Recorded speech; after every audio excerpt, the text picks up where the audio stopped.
नमस्कार, आप देख रहे हैं आरजे न्यूज़ और मैं आपके साथ सिमी दानी। इस बात में कोई दो राय नहीं कि प्रस्तुतिकरण प्रेजेंटेशन बहुत मायने रखता है। किसी भी चीज़ को आप किस तरीके से सबके सामने ला रहे हैं, प्रस्तुत कर रहे हैं, उस चीज़ की सफलता इसी बात पर निर्भर करती है। आप बजट को ही लीजिए। जब सीएम बघेल सफ़ेद कुर्ते पायजामे में हाथ में अंबिकापुर के गौठान से बना ब्रीफकेस, जिसमें एक तरफ छत्तीसगढ़ महतारी तो दूसरी तरफ गाय और बछड़े की तस्वीर लेकर सदन में पहुंचते हैं तो सब वैसे ही मोहित हो जाते हैं। फिर कोई बड़ी रियायत भले ही ना हो, कोई बड़ी घोषणा भले ही ना हो, फिर भी बजट सबको साधने में, सबका मन मोहने में सफल हो जाता है। विपक्ष भी बगलें झांकने लगा कि कोई पुख्ता पॉइंट उन्हें नहीं मिल रहा है सरकार के विरुद्ध, बजट के विरुद्ध बोलने का। 8 महीने बाद चुनाव है, लेकिन पूरी तरह से इसे चुनावी बजट नहीं कहा जा सकता।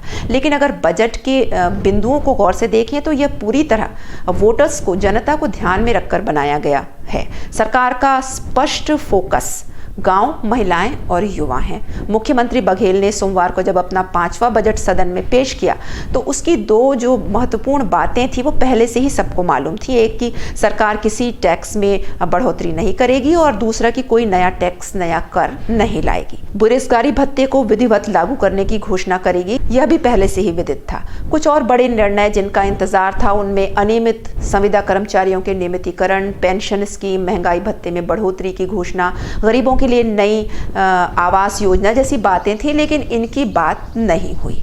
तो ऐसा क्या था इस बजट में? दरअसल बजट का सर्वाधिक हिस्सा 19,500 करोड़ रुपए का शिक्षा को दिया गया। इसके बाद पंचायत एवं ग्रामीण विकास और कृषि का हिस्सा है। ये तीनों विभाग मुख्यतः गांवों में काम करते हैं। तीनों को मिले बजट को अगर मिला लें तो यह हो जाता है कि करीब 40,000 करोड़ रुपए, जो राज्य के इस साल के पूरे बजट का करीब 35 से 37% है। जाहिर है सरकार का फोकस गांव पर है, ग्रामीणों पर है। वैसे सरकार ने आने वाले चुनाव को देखते हुए वोटर्स का भरोसा जीतने की पूरी कोशिश तो की है। अब भारत एक युवा देश है और यह बजट एक हद तक युवाओं को साधने में भी सफल रहा है। प्रदेश में कितने बेरोजगार हैं इसकी कोई संख्या अभी स्पष्ट नहीं है। तो सरकार ने जो 2,500 रुपये महीने 2 साल तक बेरोजगारी भत्ता देने की बात की है इस बजट में, उसमें एक ही शर्त अभी तक सबके सामने आई है कि युवा के परिवार की वार्षिक आय 2.5 लाख से कम होनी चाहिए और इस आय वर्ग के बहुत सारे युवा छत्तीसगढ़ में हैं। तो यह बड़ा मतदाता वर्ग है जिसके वोट किसी पार्टी के नहीं, खुद को मिलने वाली सुविधाओं पर निर्भर करते हैं। लिहाजा सरकार ने सीधी मदद के जरिए युवाओं तक ये संदेश पहुंचाया है कि सरकार उनके साथ है। राज्य सरकार ने इस बजट में भले ही अनियमित संविदा कर्मचारियों के विषय में कुछ नहीं कहा, लेकिन आंगनबाड़ी कार्यकर्ताओं, सहायिकाओं, मितानिनों, स्कूलों में मध्याह्न भोजन बनाने वाली महिलाओं के मानदेय में अच्छी खासी बढ़ोतरी कर दी है। आंगनबाड़ी से जुड़ी महिलाओं को तो 10,000 रुपये प्रति माह तक मिलने लगेंगे और इस घोषणा का तुरंत असर भी देखने को मिला। इन महिला कर्मियों ने खुशियां मनानी शुरू कर दी।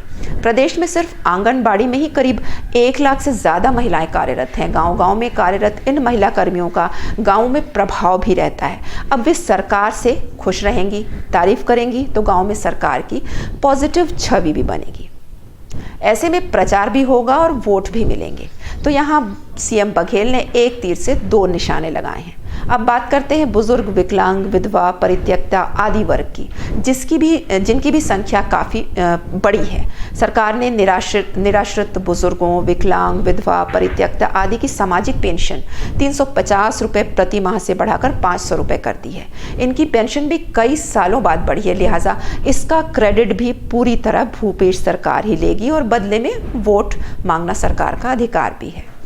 नए स्कूलों के जरिए सरकार ने गांव और युवा दोनों को साधने का काम किया है। 807 करोड़ रुपए की लागत से ये स्कूल गांव में खुलेंगे। स्कूल खुलेंगे तो बड़ी संख्या में शिक्षित युवाओं को नौकरी मिलेगी, नौकरी मिलने का मौका मिलेगा और इसके जरिए फिर सरकार का मैसेज है कि हम रोजगार भी देंगे। अब बात करते हैं अन्नदाताओं की।